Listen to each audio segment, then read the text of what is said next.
আসসালামু আলাইকুম রহমতুল্লাহ। প্রিয় বন্ধুগণ, চলে আসলাম একটি বাড়ির পিছন সাইড দিয়া। আমি আপনার তুলসী পাতার গাছ খুঁজতেছি, কোথাও পাচ্ছি না। তুলসী পাতা হলো একটি ওষুধি গাছ, ঠান্ডা হলে উপকার।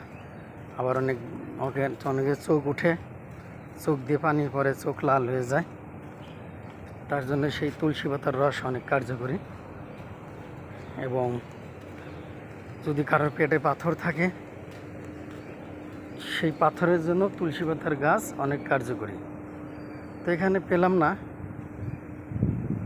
যেহেতু পেলাম না, তা চলে যাচ্ছি। ভাবলাম একটু ভিডিও করি। তো কেমন লাগলো ভিডিওটি অবশ্যই লাইক কমেন্ট করে জানাবেন।